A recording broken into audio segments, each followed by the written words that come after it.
Witam Was z serca Borów Tucholskich, gdzie marzenia zamieniam w rzeczywistość.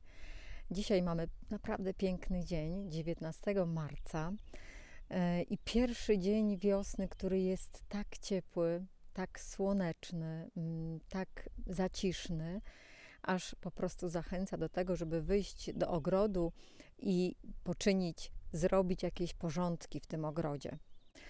Od czego zaczęły moje prace? Zaraz Wam pokażę. Przede wszystkim zrobię to, czego nie zrobiłam jesienią z braku czasu, a mianowicie dokładnie odchwaszczę rzędy tych róż. Przejrzę również każdą roślinę i wytnę suche pędy, wytnę pędy uszkodzone, cienkie, słabe, przemarznięte. Ja wiem, że mamy dopiero właściwie początek wiosny i jeszcze marzec i tak naprawdę tniemy róże wtedy, kiedy kwitną forsycje, więc pewnie Wy możecie jeszcze poczekać z tym cięciem. Ja natomiast, ponieważ mam tutaj naprawdę dużo pracy na moim polu, nie mogę zwlekać z pracami, ponieważ po prostu się nie wyrobię z ich zakończeniem przed sezonem wegetacyjnym. Zaraz Wam pokażę, w jaki sposób te róże przycinam.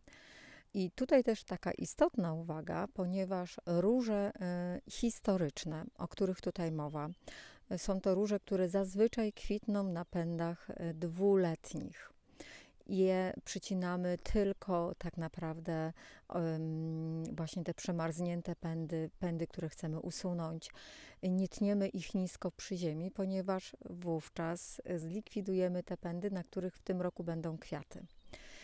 Ponieważ ja w tamtym roku w ogóle nie cięłam moich róż historycznych, no bo po prostu zabrakło mi czasu, to w tym roku zrobię to bardziej radykalnie, gdyż niestety wdarły mi się choroby na skutek po prostu moich zaniedbań. W tamtym roku też wiosna była bardzo niesprzyjająca, bo była, jak pamiętacie, bardzo zimna i bardzo sucha. A moje rośliny, które nie były dostatecznie zadbane jesienią, po prostu nie dały sobie rady ze szkodnikami. I tak miałam plagę na moich ukochanych różach damasceńskich, odmiana Dereszt. Miałam plagę mszyc, które niestety bardzo mocno nadwyrężyły ich kondycję.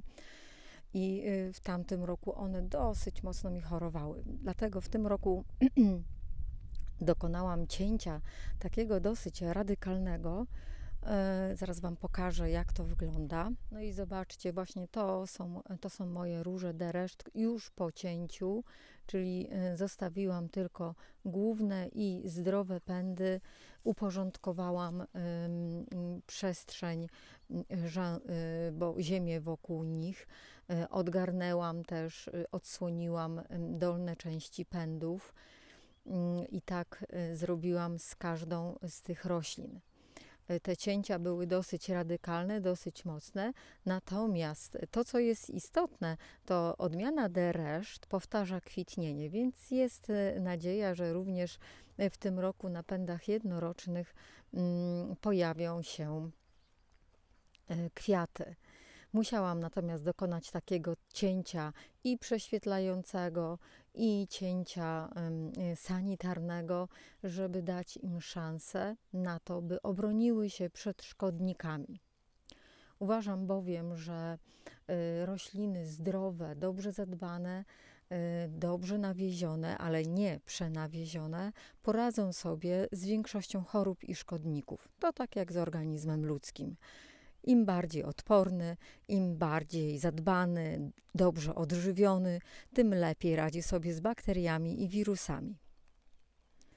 Prace, które teraz Wam pokażę, jakie robię, jakie zrobię, w jaki sposób przycinam, to na przykładzie róży bourbońskiej odmiana Louise Odier. Ona tutaj się, przyznam szczerze, nie najlepiej czuje, walczy ta moja róża.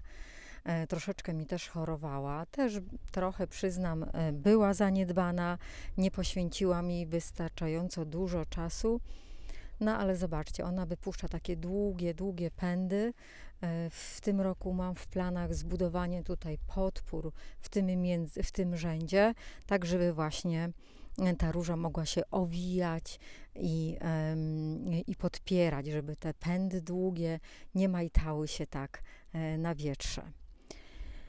No dobrze, mamy tutaj przykładową różę, właśnie tą Louise Odier. To jest też róża historyczna, którą też tniemy oszczędnie, no chyba że zmusi nas do tego kondycja krzewu i będziemy musieli dokonać jakichś bardziej radykalnych cięć.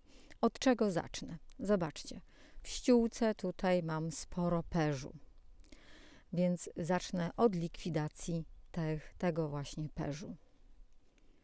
No więc przystępuję do pracy i zacznę przede wszystkim od zrobienia porządku tutaj przy samych pędach różanych.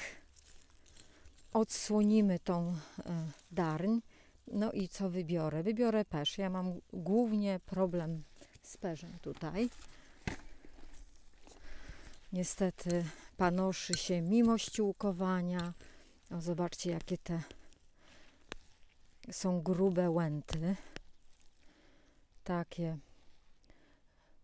Takie są tutaj wypasione perze. Ja to wszystko muszę w miarę możliwości usunąć. Trzeba to robić też ostrożnie, żeby przypadkiem nie uszkodzić korzeni róży. Chociaż powiem szczerze, zobaczcie, jaka tu jest ziemia. Tu jest naprawdę piach. Te różyczki moje nie mają tutaj za łatwo, dlatego też dbanie o ich kondycję jest nie takie proste, ponieważ jest to ziemia 6. klasy, a akurat te historyczne róże rosną chyba na najgorszym kawałku mojej ziemi. Tutaj to już nie wiem, czy nawet 6. klasa jest, czy tu jeszcze coś gorszego może być od 6. klasy, nie wiem, ale jest ona bardzo sucha, bardzo piaszczysta, taka ilasta wręcz. I to na pewno nie ułatwia. Natomiast dzięki temu, że co roku ściółkujemy obornikiem, to zobaczcie, już tutaj bliżej rośliny ta ziemia jest troszeczkę lepsza. Co roku dokładamy nową słomę, dokładamy karton, dokładamy obornik. Jak mam nadwyżkę kompostu, to również dokładamy kompost.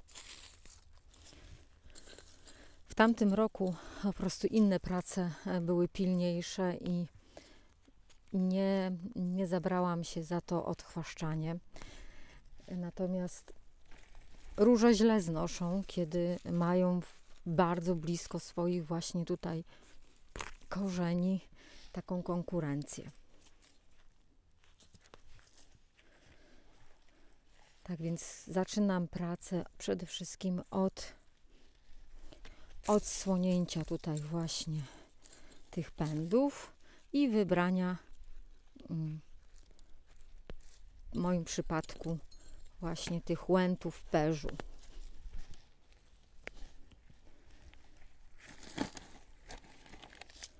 Może zauważyliście przed chwileczką, jak pokazywałam Wam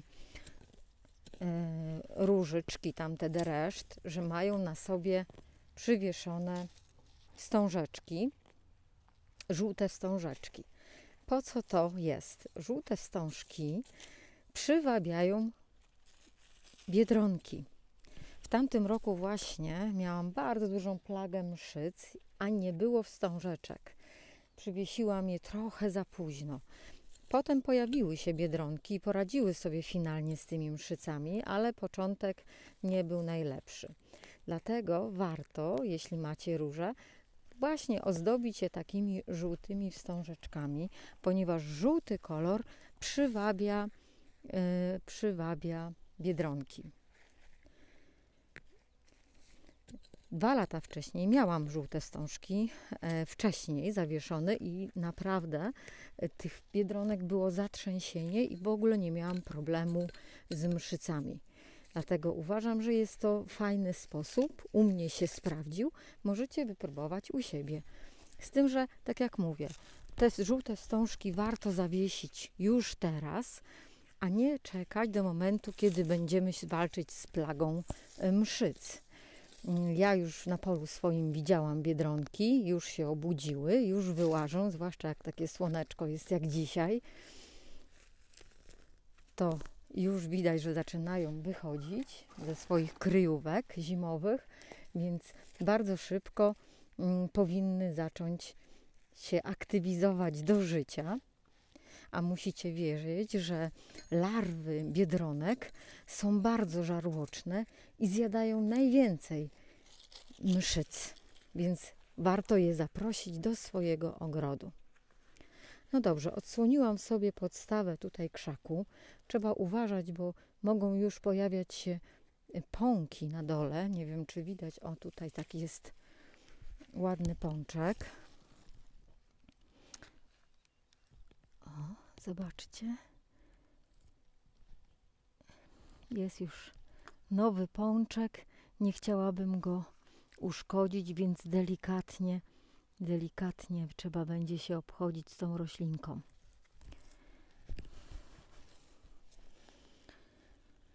No i teraz zabieram się do cięcia. Oczyściłam sobie pole, zabieram się do cięcia tej rośliny. Zaczynam od dołu rośliny. I popatrzcie na ten pęd. Jest takiego koloru oliwkowego. Tutaj w tym miejscu jest mocno przebarwiony na brązowy, bo być może przemarzł, być może jakaś choroba grzybowa się tutaj pojawiła. I naprawdę bez żalu, słuchajcie, ja ten pęd skrócę bardzo nisko. Czyli to wszystko, widzicie, co tutaj jest chore, ja to wyrzucam, bo ta choroba, ten pęd, nie, no owszem, on pewnie by zakwitł, ale byłby słaby, rachityczny, a poza tym byłby źródłem innych, być może grzybowych chorób, więc go wyrzucam.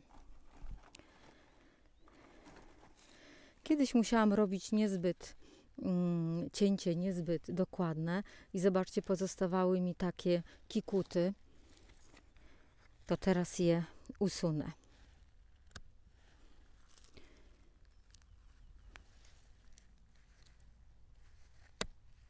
O, to sobie uszkodziłam, trzeba tego unikać. Uszkodziłam sobie już skórkę przy przycinaniu i to może być źródło znowu choroby. No zostawię, zobaczę. Tutaj mamy taki kikut też, który należałoby obciąć. I też to muszę zrobić ostrożnie, tak, żeby nie uszkodzić pozostałych naokoło pędów. To, co jest istotne, to dobry sekator. Ja używam sekatora firmy Felco i nie mówię tego, żeby reklamować producenta, ale dlatego, że naprawdę przetestowałam wiele sekatorów. Na początku głównie były to sekatory tanie, takie, które można kupić w hipermarketach i przyznam, były słabej jakości, nie robiły czystych cięć, szybko się tępiły i praca takim sekatorem, gniotły mi te pędy. Praca takim sekatorem nie sprawiała naprawdę żadnej radości, to była generalnie męczarnia. Co jest istotne też, jak tniecie, to już też tego się nauczyłam, starajcie się zawsze w taki sposób ustawiać sekator, aby ta część tnąca, czyli w tym wypadku to ostrze, było od strony rośliny, która zostaje, tak?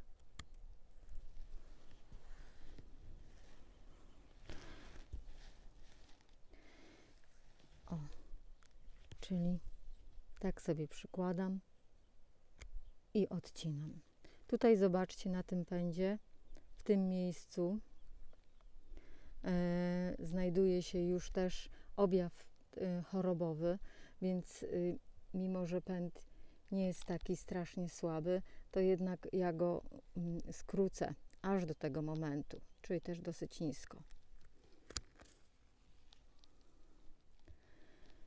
No i dalej sobie oglądamy.